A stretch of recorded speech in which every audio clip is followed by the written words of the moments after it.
sous les regards de Dieu, le pardon et l'amour. Venez tous avec nous au divin rendez-vous. Venez tous avec nous au divin rendez-vous.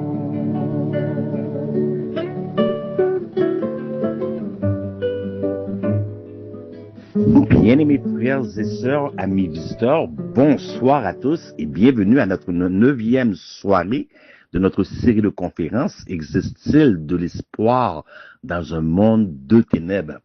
Donc, bien-aimés, nous nous sommes laissés hier sur le message du baptême. Donc, nous avions vu par voie de revision que le baptême, c'est aussi une représentation d'une guerre. C'est-à-dire lorsque nous prenons position publiquement pour Christ, c'est aussi une annonce que nous annonçons la guerre à l'ennemi des âmes, c'est-à-dire à Satan lui-même. Donc, automatiquement, nous rentrons dans un combat. Et vous devez savoir que dans un combat, dans une guerre, nous donnons des coups, mais nous recevons aussi des coups.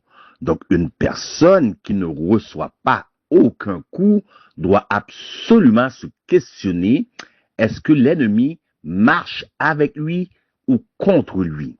Donc, c'est une question sérieusement à se questionner. Donc, il y a beaucoup de personnes qui prennent des décisions insensées et qui subissent les conséquences de leurs décisions. Et la première chose qu'ils vont dire: l'ennemi m'attaque. Et l'ennemi, elle se réjouit de cela, puisque ce n'est pas lui, c'est vous qui avez pris vos propres décisions. Et puis, vous lui en donnez le crédit, alors il se réjouit bien qu'il n'est pas l'auteur de vos erreurs. Donc, beaucoup vont dire: l'ennemi m'attaque, mais ce n'est pas le cas. Donc, vous savez, bien aimé, l'un des chapitres que j'aime beaucoup, c'est le chapitre de Matthieu 14. Matthieu 14, où Pierre sombra dans les eaux. Voyez-vous, Pierre était celui qui avait au moins l'audace de dire à Jésus: si c'est toi, ordonne que je vienne à ta rencontre. Et puis Pierre, Jésus ayant donné la permission, Pierre sortit de la barque pour aller vers Jésus. Donc Pierre est sorti de la barque pour faire l'impossible, tandis qu'il y avait 11 autres derrière qui regardaient comme des spectateurs. Vous allez comprendre pourquoi je vous explique cela. Et Pierre, malheureusement, a chuté. S'il était le seul qui est sorti de cette barque et il a chuté, il était le seul qui a fait l'impossible, tandis que les autres étaient des spectateurs. Cela nous permet de voir à quel point, puisque nous savons que l'eau à cette heure-ci, à la quatrième veille de nuit, cette eau est extrêmement glacée, ce qui peut amener une personne à l'hypothermie, donc jusqu'à la mort. Lorsque Jésus a ramassé Pierre, ils sont revenus tous les deux dans la barque. Tous les disciples se sont mis à louer Jésus. Tu es réellement le Fils de Dieu. Personne n'a fait cas de Pierre. Personne n'a dit: apportez une serviette, il va être malade, il va être en état d'hypothermie. Apportez une sécheuse, il faut sécher ses cheveux tout mouillés. Personne n'a fait de cas de Pierre, mais tous se louaient Dieu. I guess it's a little bit personal, hein?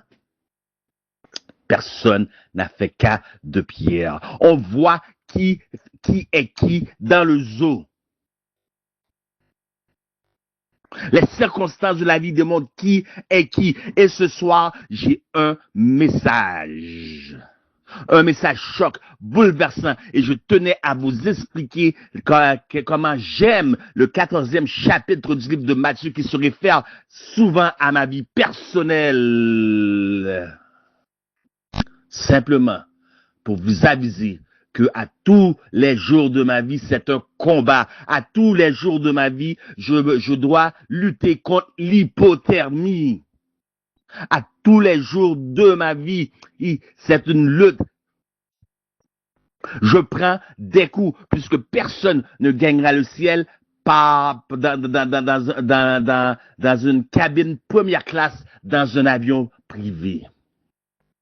C'est à coup de tribulation et de persécution que nous allons gagner notre ciel. Satan est là pour vous persécuter jusqu'à la porte du ciel. Donc, encore une fois, pourquoi je vous mentionne ces choses, bien-aimés? Simplement pour vous montrer que j'ai ma part de difficulté dans ma propre vie. Donc, je ne suis pas ici pour attaquer une église, une dénomination. J'ai pas le temps pour ça. J'ai ma part de lutte. Donc, je ne viens pas ici pour attaquer une église, pour attaquer une dénomination, bien-aimée, pour vous qui m'écoutez, parce que c'est un message choc, comme je l'ai dit, mais je viens pour exposer un système. Donc, c'est deux choses différentes. Exposer un système et exposer une personne. Je suis ici ce soir pour exposer un système. Prions. Éternel, puisses-tu permettre que mes lèvres bougent selon l'impulsion de ton amour, de ton esprit, au nom de Jésus. Amen. Donc, bien-aimés, nous sommes laissés au soir 6 après avoir étudié un merveilleux passage des Écritures, plusieurs passages des Écritures qui se réfèrent au Saint Sabbat de l'Éternel. Nous avons vu que le Saint Sabbat de l'Éternel, c'est le 4e commandement, la marque d'autorité, le sceau de Dieu, le 4e commandement qui est le Saint Sabbat, qui est le 7e jour, c'est-à-dire le samedi. Malheureusement, le seul commandement qui devrait commencer, qui commence par souviens-toi, c'est le seul commandement qui est oublié de toutes les gens qui se disent chrétiens. Le seul. Les 9 autres sont encore valides, mais lorsqu'il s'agit du sabbat, c'est le seul commandement qu'ils vont s'obstiner, qu'ils vont tordre les textes, le sens des Écritures pour vous dire que nous devons adorer le dimanche et nous avons terminé notre présentation à savoir d'où vient l'institution du dimanche. Qui est derrière cette institution? Quelle est cette puissance? Est-ce l'Antéchrist lui-même qui est derrière cette institution? Qui est cette puissance qui a changé, qui se permet de changer les commandements de Dieu? Ce soir, nous allons y répondre. Voilà pourquoi. Accrochez-vous ce soir, puisque ce va être un message dur. Les points seront donnés. Les faits seront exposés. Nous allons y répondre. Donc, bien aimés, nous trouvons la réponse à cette question à partir du chapitre 2 du livre de Daniel. Le roi Nebuchadnezzar fit un songe. Une grande statue faite de 4 métaux différents. La tête était faite d'or, ce qui représentait l'empire babylonien de 606 à 539. La poitrine et les bras étaient faits d'argent, ce qui représente le royaume médo-persien de 539 à 331 avant Jésus-Christ. Les hanches, le ventre et cuisses étaient faits de bronze. Vous connaissez très bien l'ère de bronze avec Alexandre le Grand, ce qui représente l'empire grec de l'an 331 à 168 avant Jésus-Christ.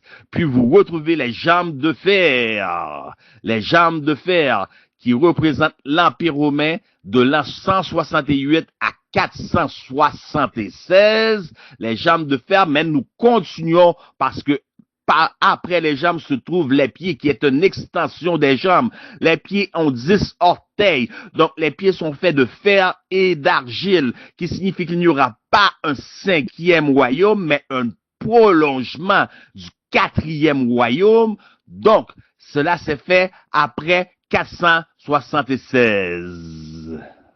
Mais c'est toujours l'Empire romain. Donc, nous allons voir autre chose ici. Nous allons voir s'il y a ce qu'on appelle une prophétie parallèle. Nous retrouvons Daniel, chapitre 7, ce qu'on appelle une prophétie parallèle, c'est-à-dire la même prophétie, mais plutôt que d'utiliser des métaux, Daniel voit des animaux. D'ailleurs, vous retrouvez cela en Daniel 7, versets 3 à 8. Daniel voit des animaux plutôt que des métaux. C'est exactement la même prophétie et ce n'est rien de nouveau. Si vous regardez aujourd'hui, choisissez le pays que vous voulez et allez le mettre sur Google, vous allez voir qu'il est représenté par un animal. Laissez-moi vous donner un exemple.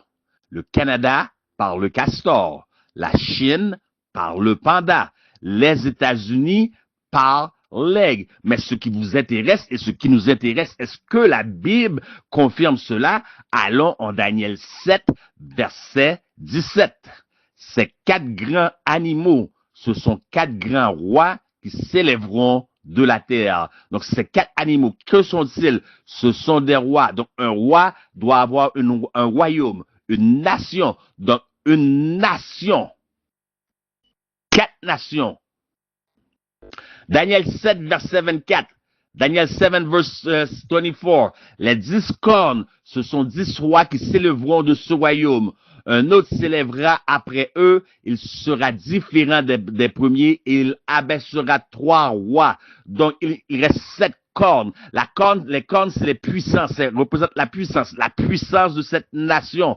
Donc, la nation était divisée en 10. OK?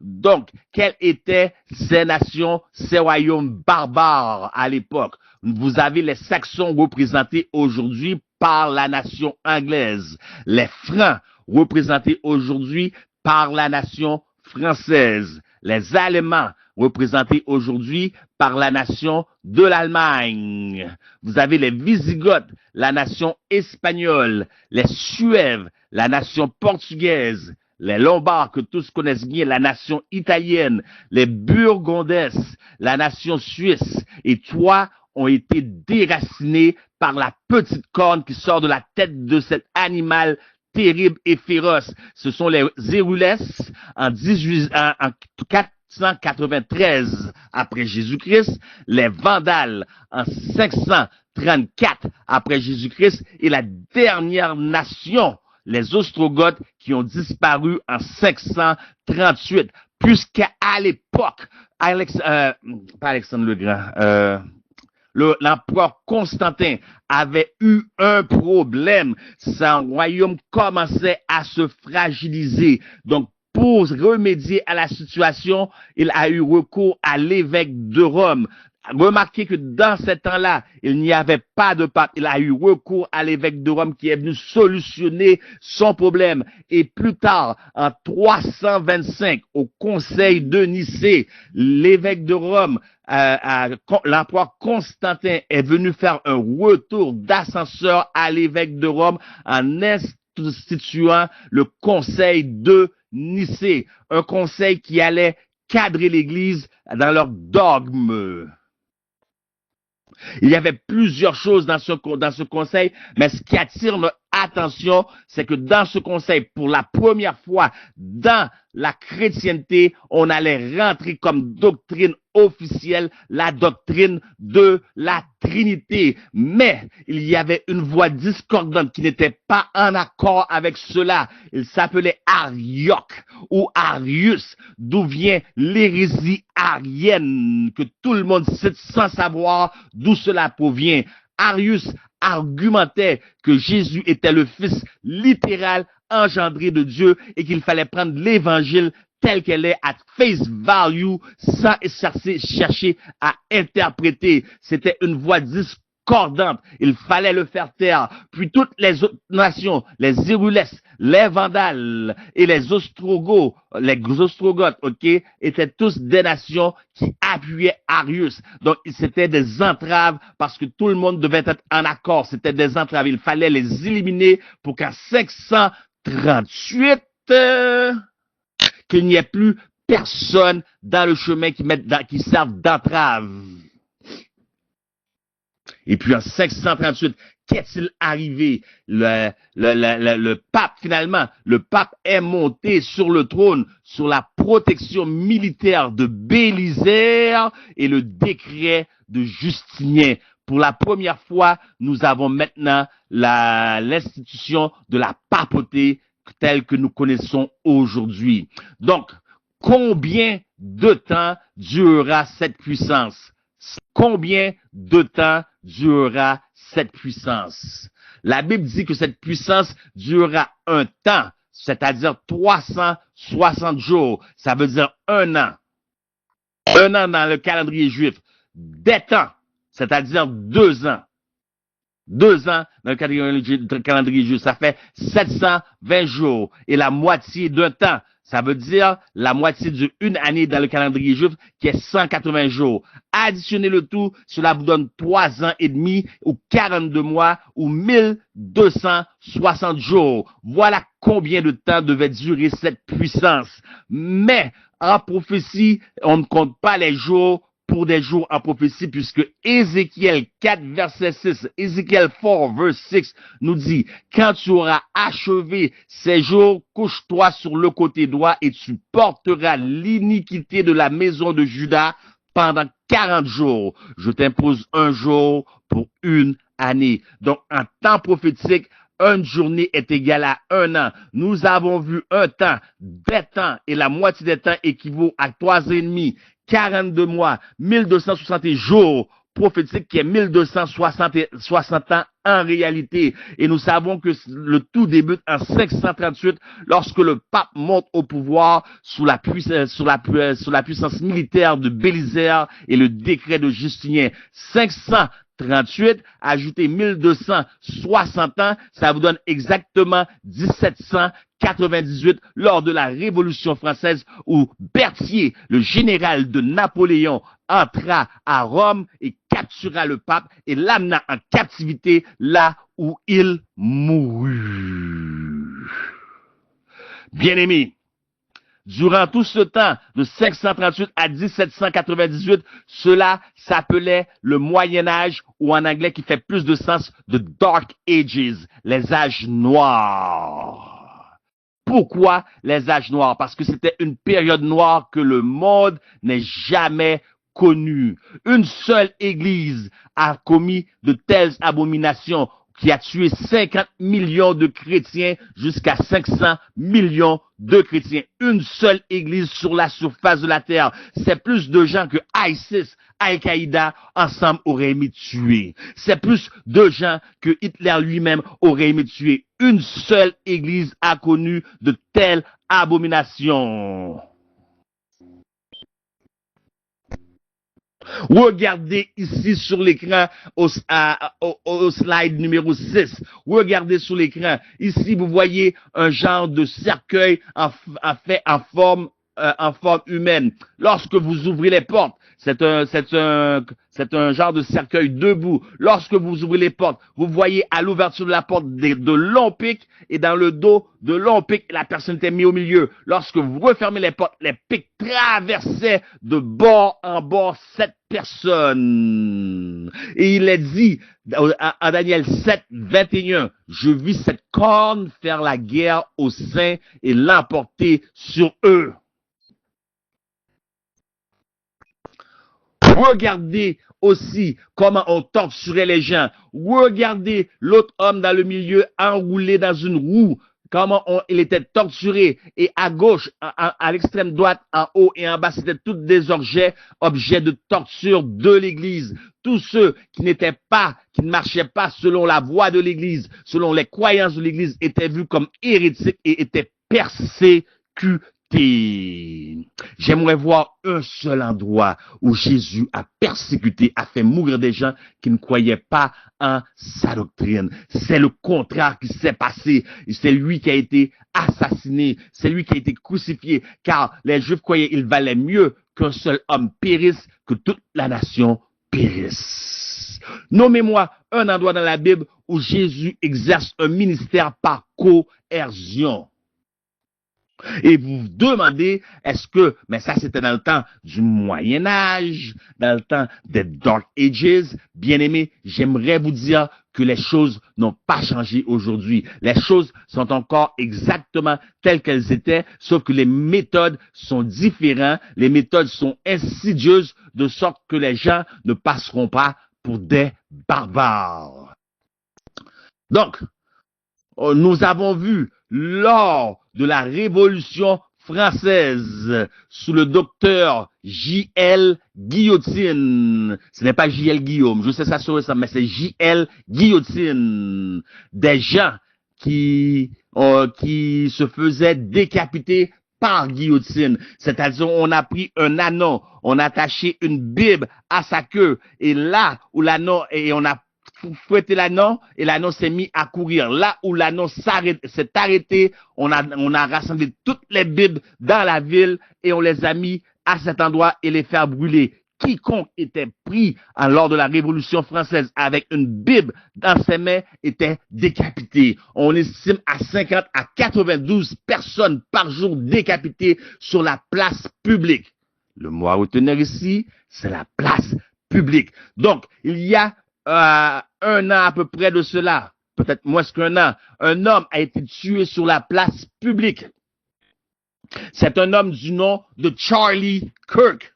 Les États-Unis d'Amérique ont dit, c'est une mort ignoble. Tuer sur la place publique, ça mérite un châtiment public. Et ils ont sorti les guillotines, ils les ont ressorties et ils attendent les personnes à prendre. Donc, les lois sont déjà mises en place pour exécuter des gens sur la place publique. Est-ce que vous croyez réellement ça va être pour tuer quelqu'un qui va faire un meurtre sur une place publique, ou y a-t-il quelque chose de caché derrière cela?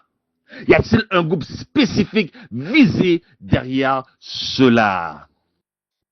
Ils ont mis des lois et des consentements pour la psychose, c'est-à-dire la morsure de la couleuvre pour ceux qui veulent comprendre, puisque nous n'avons plus la liberté d'expression telle que nous l'avions avant. Donc, c'est un meurtre, un meurtre caché.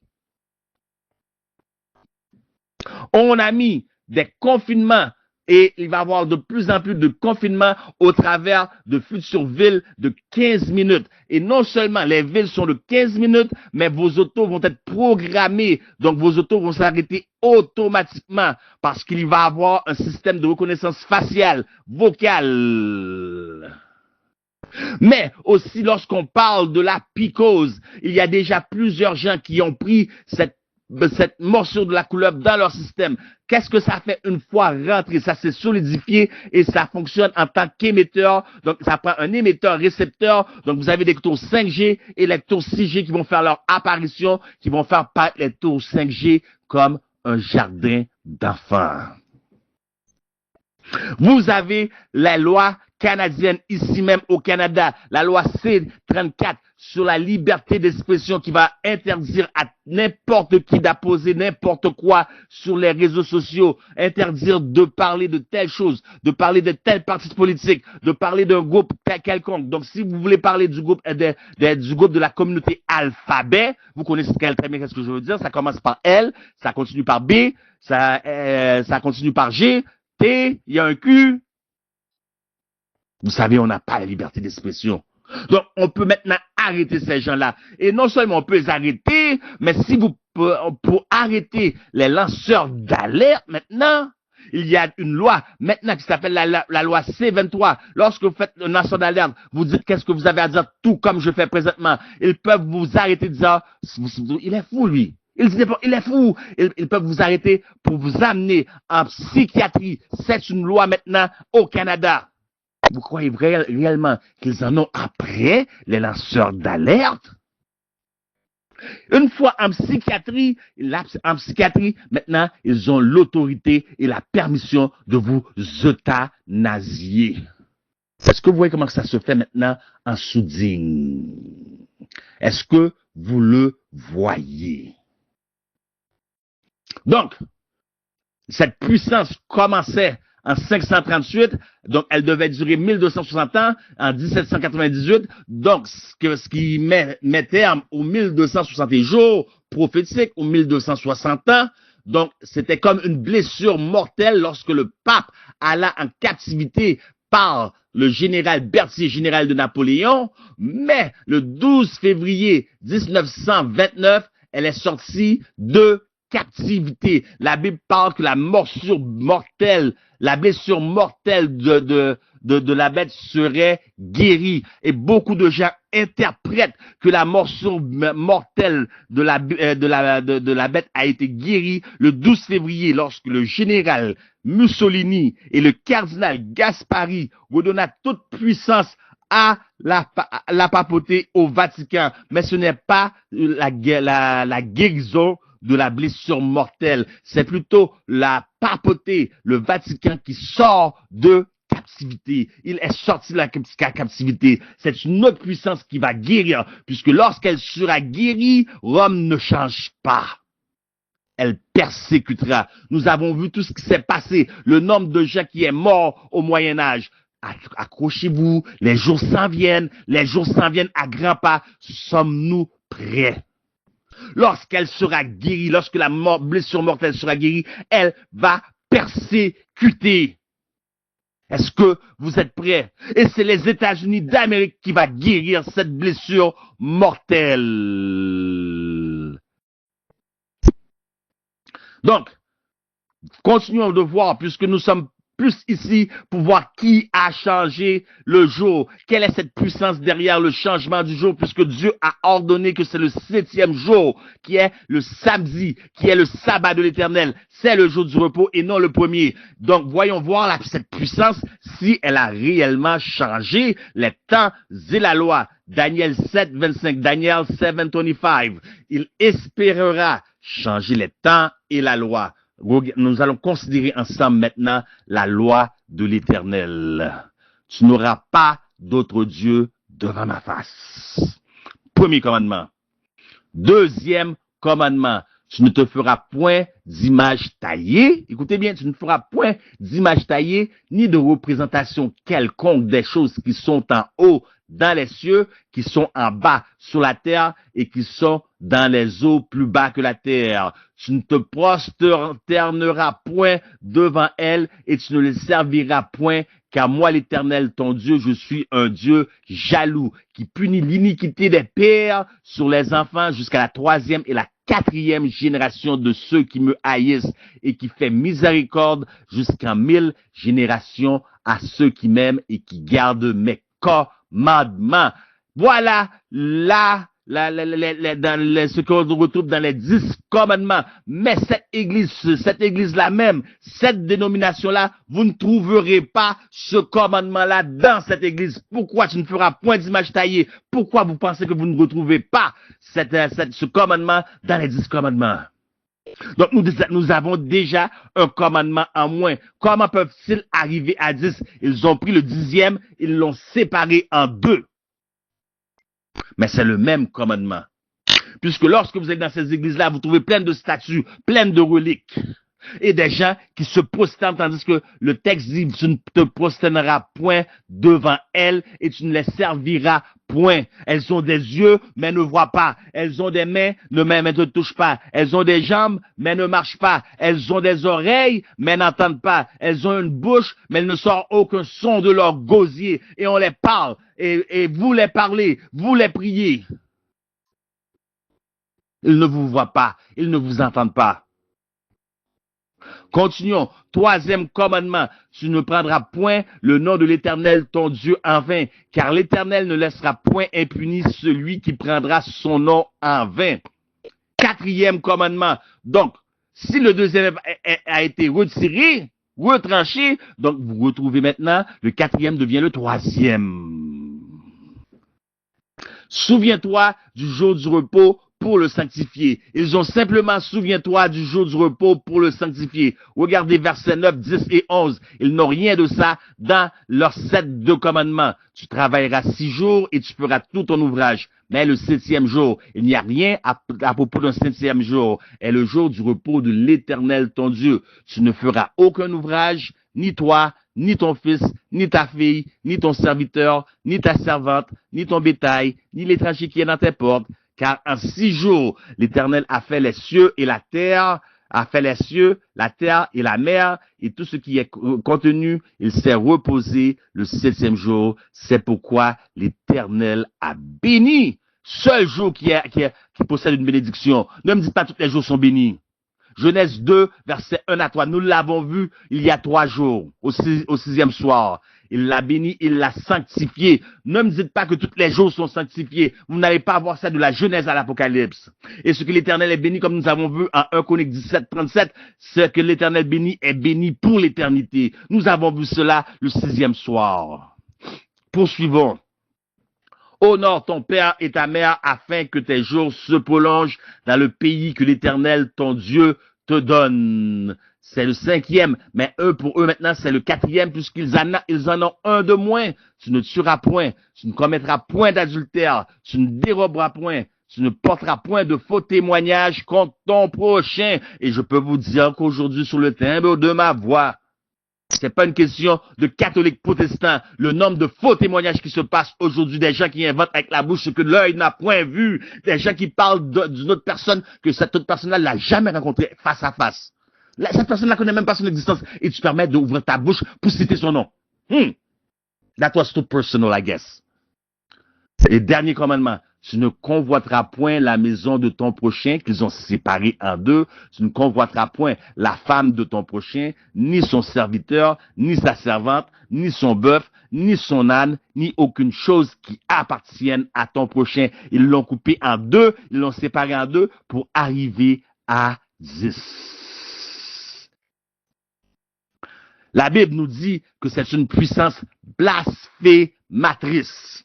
Donc, la marque de la bête. Nous avons vu qu'une bête, c'est une nation. Aujourd'hui, on entend n'importe quoi sur la marque de la bête. Nous avons vu qu'une bête en prophétie représente une nation, un royaume. C'est pas un ordinateur.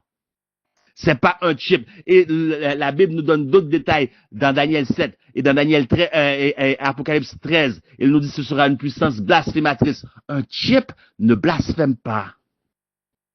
Un vaccin ne blasphème pas.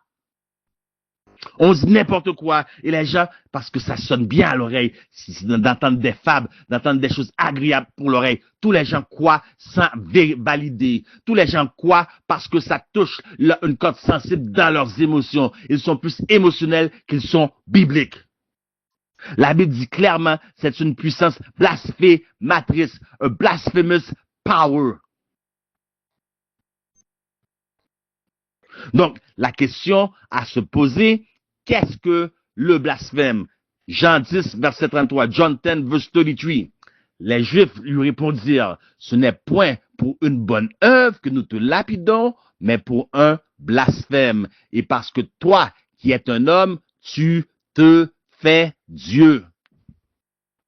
Parce que toi, laissez-moi répéter pour vous, parce que toi, qui es un homme, tu te fais Dieu. Voilà ce que c'est qu'un blasphème. Est-ce qu'il y a beaucoup de gens qui blasphèment aujourd'hui? Pour ceux qui pointent du doigt l'Église de Rome, est-ce qu'il y a beaucoup de gens qui blasphèment aujourd'hui, qui se prennent pour Dieu, qui ont l'audace de juger, d'attaquer et de condamner pour des choses qu'ils ne savent même pas? Moi, j'essaie de m'éloigner du jugement parce que c'est un luxe que je ne peux pas me permettre, tandis que moi-même, je me tiens en jugement devant l'Éternel des armées. Luc 5, 21, Luc 5, 21, les scribes et les pharisiens se mirent à raisonner et à dire, qui est celui qui profère des blasphèmes? Qui peut pardonner les péchés si ce n'est Dieu seul? Donc, le blasphème, c'est quand l'homme se fait Dieu. Le blasphème, c'est aussi prendre les prérogatives qui appartiennent à Dieu, c'est-à-dire être capable de pardonner le péché. Y a-t-il une église sous le timbre de ma voix, une religion, si vous voulez, sous le timbre de ma voix, qui prétend avoir ce pouvoir? D'ailleurs, Jésus a fait un chemin consacré afin que nous puissions nous approcher au Père avec assurance, nous dit le livre des Hébreux. Mais cette église dit, non, venez à moi. Ils ont inventé des petites cabines qu'on appelle confessionnales. Et les gens vont raconter leurs histoires à une oreille perverse qui écoute de l'autre côté. Et ça fait partie des sacrements de cette église. Regardez aussi en haut à l'extrême droite. Le tiare papal, c'est une couronne à 3 étages. Très important, 3 étages. Pourquoi pas 1? Pourquoi pas 2? Pourquoi 3 étages? Signifie que cette puissance, le chef de cette église, qui est la papauté, est le chef en haut dans les cieux, sur la terre et plus bas que la terre. Et regardez en bas, il détient les clés. À 3 couronnes. À 3 étages, je veux dire.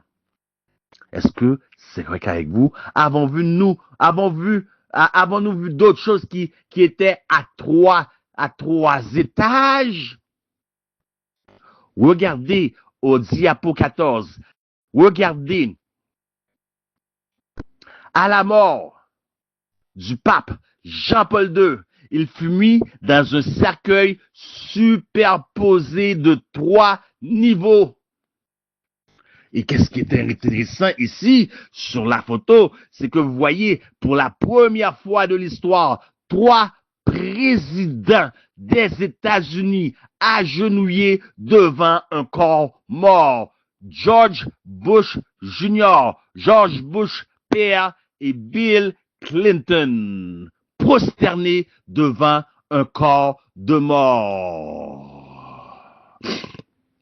Nous avions vu qu'il y avait un tiare papal dans le diapo précédent. Donc, sous le tiare papal fait de 3 étages est écrit un écriteau, un titre en tout cas, pas un écriteau, non, un escriteau. Vous comprenez ce que je veux dire? Et c'est écrit Vicarius Filii Dei, qui est le titre de la papauté, puisque la Bible, Apocalypse 13 et Daniel 7, nous disent que ce sera une puissance blasphématrice. Allons voir qu'est-ce qui est écrit sur le tiare papal. Vicarius Filii, c'est ça qui est écrit. Mais allons voir en profondeur. Toutes les doctrines, ok, de cette église ont été prises de Babylone. Qu'avait-il à Babylone? Il y avait 36 petits dieux. Faites 1, plus 2, plus 3, plus 4, plus 5, plus 6, plus 7, plus 8, plus 9. Continue jusqu'à 36. Qu'est-ce que cela vous donne? Ça vous donne 666. Vous voyez comment c'est écrit sur l'écran? Donc, ne prenez pas ma parole. Faites-le vous-même sur une calculatrice. Ça vous donne 666. Est-ce un hasard? Non, ce n'est pas un hasard. C'est calculé. Parce que Apocalypse 13 nous dit que c'est un homme qui a été calculé, c'est volontaire, que celui qui a de l'intelligence calcule le nombre, car c'est un nombre d'hommes qui est 666. 36 petits dieux. Chaque dieu était célébré 10 jours. 36 fois 10 vous donne 360 en degrés mathématiques. 360 en degrés géographiques, géométriques, je veux dire. 360 en degrés géométriques vous donne un cercle. Que représente le cercle? Le soleil. Pourquoi ça représente le soleil? Les Chaldéens ou Babyloniens, comme vous les appelez, ils étaient un peuple superstitieux. Ils consacraient chaque jour à un as. Le lundi à la lune, le mardi à Mars, le mercredi à Mercure, le jeudi à Jupiter, le vendredi à Vénus, le samedi à Saturne et le dimanche, en anglais, Sunday, le dimanche, jour du soleil, Sunday. Voilà pourquoi Constantin a dit que le vénérable jour du soleil, les ateliers soient fermés à partir de 321. Ça s'est fait progressivement dans les villes et jusqu'aux campagnes, jusqu'à 325.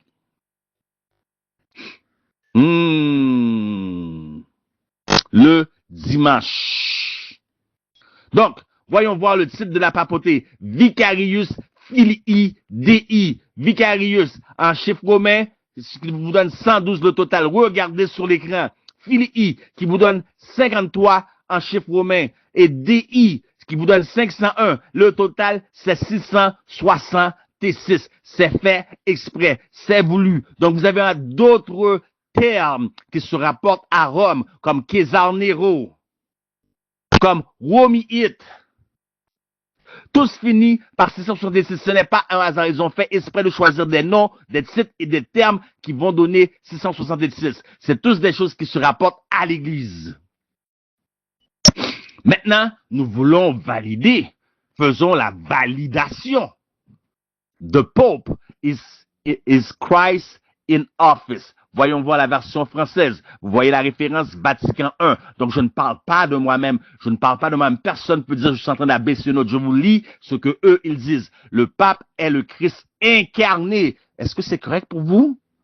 Est-ce que c'est correct pour vous? Ça vient de minimiser le sacrifice, le ministère de Christ et sa divinité. Le pape est le Christ incarné dans sa juridiction et son pouvoir. Nous nous inclinons devant ta voix, ô Saint-Père, comme devant le Christ lui-même. Vatican I. Regardez la seconde citation. Je suis la porte des brebis. Un instant. Qui est la porte, nous dit Jean 10. Qui est la porte? Mais maintenant, il dit, je suis la porte des brebis. Quand dans cette bergerie de Jésus-Christ, personne ne peut rentrer s'il n'est conduit par le souverain pontife. Je croyais que c'est l'Esprit de Dieu qui conduit dans toute la vérité et c'est Jésus qui était la porte qui relie et qui nous relie avec le Père.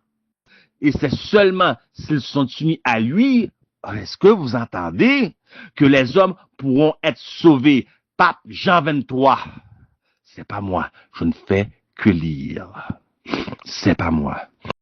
Donc maintenant, allons voir d'autres choses. Allons voir ce qu'ils disent par rapport au jour du sabbat. Puisque nous voulons savoir, nous avons étudié le sabbat au soir 6, nous voulons voir qui a changé le jour. Voyons voir ce qu'ils disent eux-mêmes, le clergé catholique eux-mêmes. Quel est le jour du sabbat? Ça, c'est la question. Réponse. Le samedi est le jour du sabbat. Question. Pourquoi observons-nous dimanche au lieu de samedi? Réponse. Nous observons dimanche au lieu de samedi parce que l'Église catholique au conseil de Laodicée en 336, mais ça s'est fait avant, a transféré la sonalité du samedi au dimanche. Peter German, CSSR 1946, page 50. Tous les écrits sont là, tous les archives sont là. Question. Comment pouvez-vous prouver que l'Église a le pouvoir de commander les fêtes et les jours saints? Réponse. Par l'acte même de changer le sabbat en dimanche, que les protestants permettent. Et dont ils se contredisent en gardant le dimanche strictement en rompant la plupart des autres fêtes commandées par la même Église.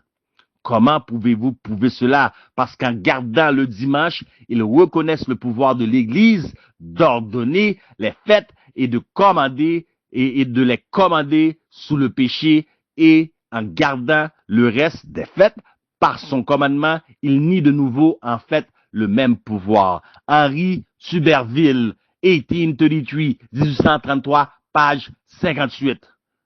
Je vous donne les archives. J'aime pas parler, moi. J'aime pas parler dans des sujets délicats. J'aime que les gens les voient pour eux-mêmes. Voyons voir.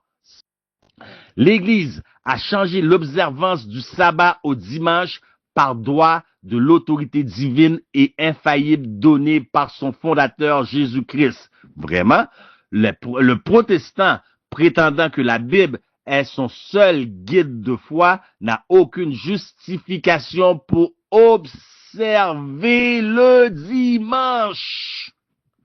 Sur ce point, l'adventiste du 7e jour est le seul protestant cohérent de Catholic Mirror. Est-ce que vous comprenez pourquoi cette Église est constamment sous attaque, est constamment infiltrée par jésuites et sociétés secrètes parce qu'ils veulent le détruire pas de l'intérieur, parce qu'ils ne sont incapables de le détruire par l'extérieur? Parce que c'est la seule Église qui garde tous les commandements de Dieu.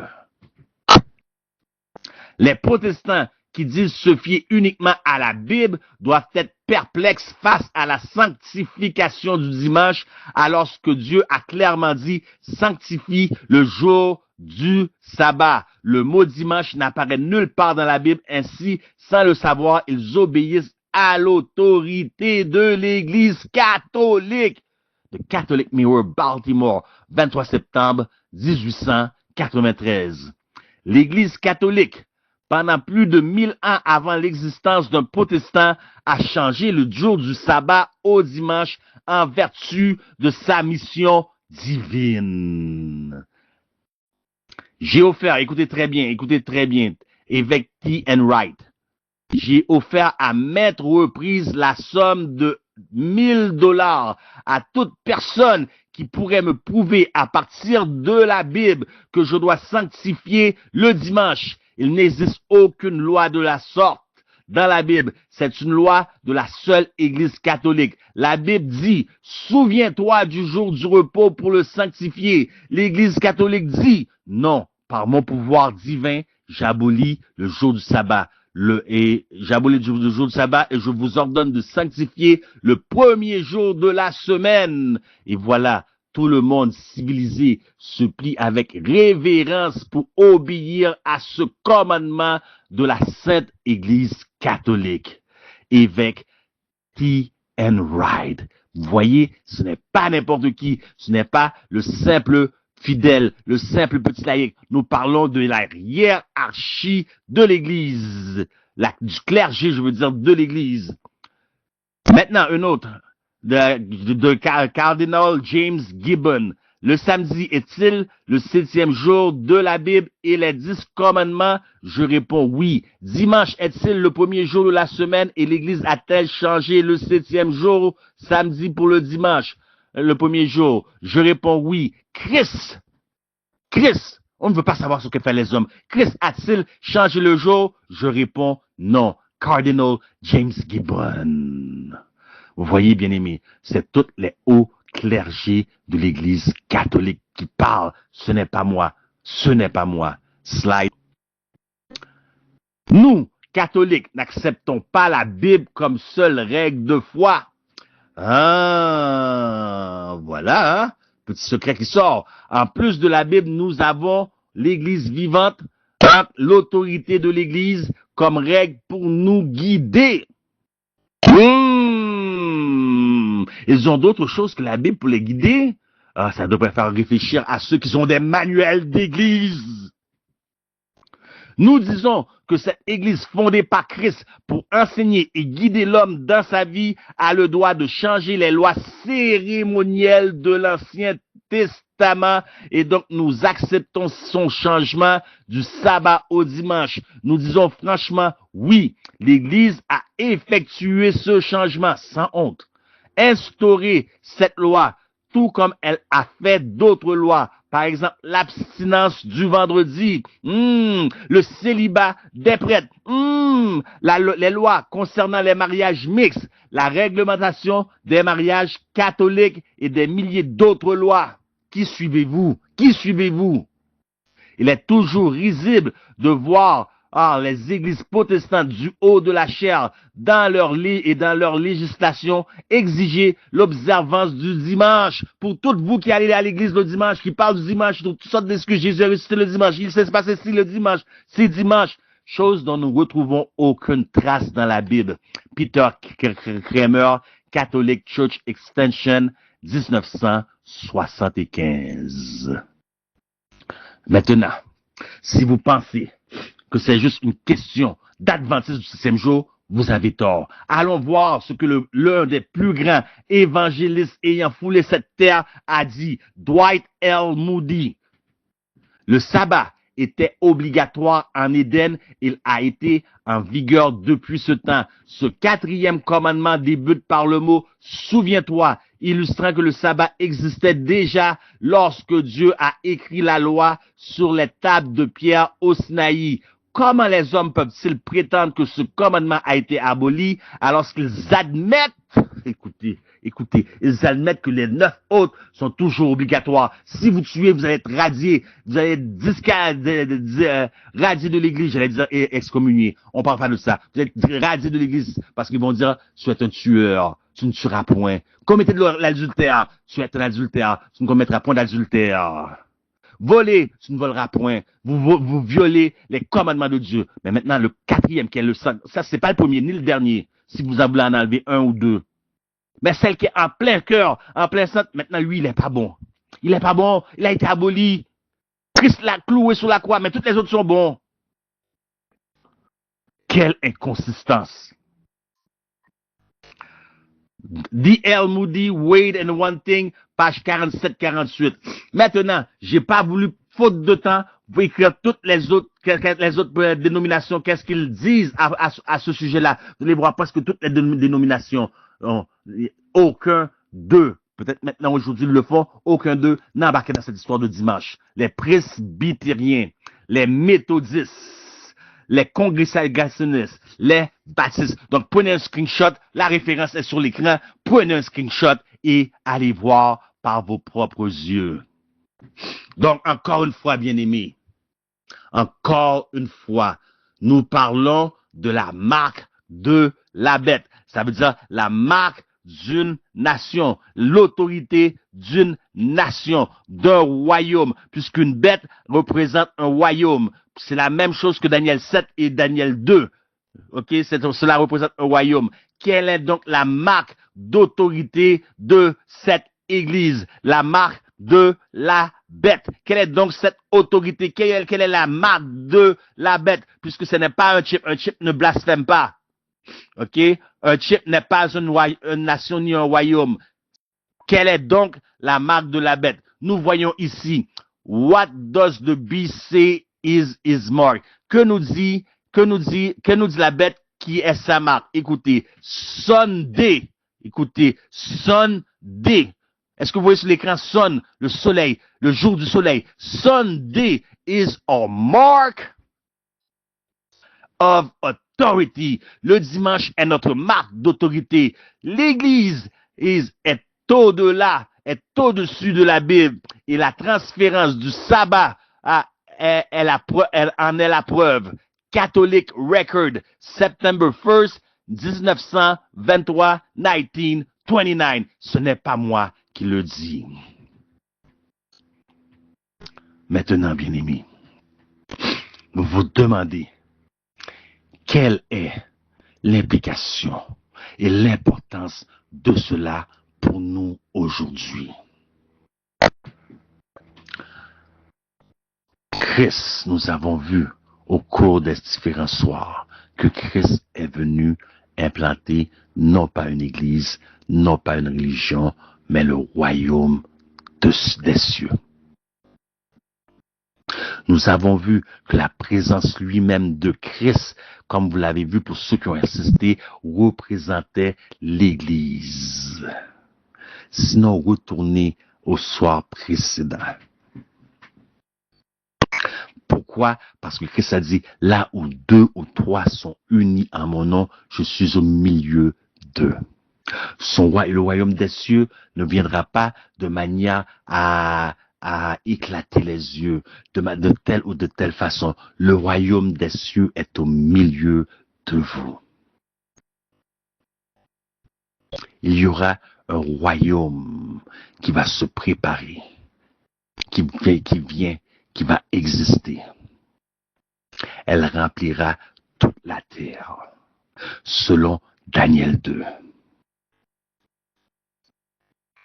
Toute la terre sera remplie par ce royaume. Et ce royaume ne passera pas par entre les mains d'un autre. Donc, lorsque nous regardons les événements journaliers qui se passent, lorsque nous les regardons à gauche, à droite, nous ne comprenons pas, nous voyons que c'est pas normal. Mais lorsque nous prenons un avion, un hélicoptère et nous regardons par d'une voie panoramique, nous voyons qu'il y a une guerre, une grande controverse, un conflit cosmique, deux puissances à l'œuvre. Puisque Christ veut établir un royaume, bien que son royaume n'est pas ici-bas, ne sera pas ici-bas sur terre, puisque lorsqu'il parle ainsi, il veut simplement nous montrer que nous vivons entre le déjà et le pas encore. Et Satan veut aussi lui-même établir un royaume. Pensez-vous que c'est pour rien qu'il y a toutes ces guerres, qu'il n'y a rien derrière cela? Pensez-vous que c'est pour rien qu'il y a plein de pestes de nos jours et qu'on sort des morsures de couleuvre pour vous mettre dans le bras, pour vous rendre légumes? Pensez-vous que tout est fait par hasard? Non, l'ennemi veut implanter son royaume ici-bas. Mais le royaume de Christ, lui, n'est pas ici-bas. Puisque Christ, une fois le royaume implanté, ça veut dire un monde de justice et d'équité comme nous l'avons vu, il va venir enlever ceux qui sont identiques à lui, ceux dont le caractère est identique à lui. Car celui qui a cette espérance se purifie tout comme il est pur. Lorsque le caractère de Christ sera parfaitement reflété au sein de son Église, c'est alors qu'il reviendra pour réclamer un peuple pour le sien. Lorsque nous serons parfaits comme notre Père céleste est parfait, Matthieu 5, 48, c'est alors que Jésus dira, mon royaume est établi. Il vient réclamer son royaume, ses sujets. Et Satan veut faire la même chose. Satan veut copier tout ce que Dieu fait parce que Satan dit, je serai semblable au Très-Haut. Je serai semblable au Très-Haut. Il veut établir un royaume. Il est prêt à tout, à mettre chaos sur la terre s'il le faut. Voilà pourquoi le plan est secret. Voilà pourquoi le plan est subtil. Voilà pourquoi le pape a écrit Laudato Si. Laudato Si, article 237. Écoutez, le dimanche, notre participation à l'Eucharistie a une importance spéciale. Le dimanche, comme le sabbat juif est fait, est un jour, laissez-moi vous dire, pour renouer pour guérir notre relation avec Dieu, avec nous-mêmes et avec le monde. Le dimanche est le jour de la résurrection, le premier jour de la nouvelle création dont les prémices sont les prémices sont la résurrection, représente la résurrection de l'humanité. Donc, voici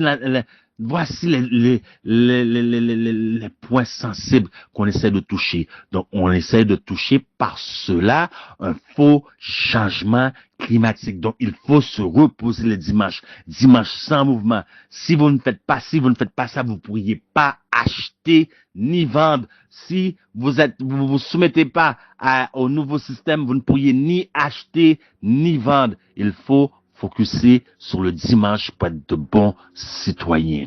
Et pourtant, c'est plus de 350 spécialistes qui ont signé une pétition pour faire arrêter cette supercherie du changement climatique. Monsieur Bibi Gaga, que vous connaissez, donc je ne peux pas citer le nom, à cause de l'activité humaine, il faut éliminer le CO2. Tout converge vers le dimanche, mais vous êtes incapable de le voir. Éliminer le CO2. Mais le CO2 qu'il veut éliminer, c'est vous.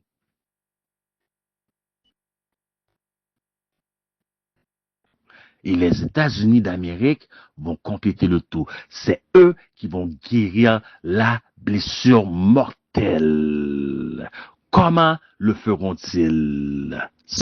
Comment le feront-ils? En émettant 17 aspects du développement du développement durable. Et vous voyez, il y a aussi l'ONU avec cela. Il y a toutes les nations du monde qui participent à cela, le développement durable. Et par le président des États-Unis qui a présentement, dont j'ignore si c'est le dernier, si c'est pas le dernier, que Dieu soit loué. Parce que Dieu, cela signifie que Dieu nous accorde encore un peu de temps de grâce. Mais nous n'avons pas beaucoup de temps devant nous. Ils veulent avancer l'agenda de l'ONU et c'est par l'Heritage Foundation, les points de l'Heritage Foundation que cela va se faire. Personne ne voit rien. Réveillez-vous de grâce. Revenez à Dieu. Aujourd'hui, quelqu'un possède-t-il cette marque? Cette marque qui est la marque de la bête, cette marque qui est la marque d'autorité, quelqu'un le possède-t-il aujourd'hui? Bien-aimés, j'aimerais vous dire que personne sous le timbre de ma voix possède cette marque aujourd'hui. Le dimanche devient la marque de la bête lorsqu'elle sera enforcée par des lois vous forçant à adorer le dimanche.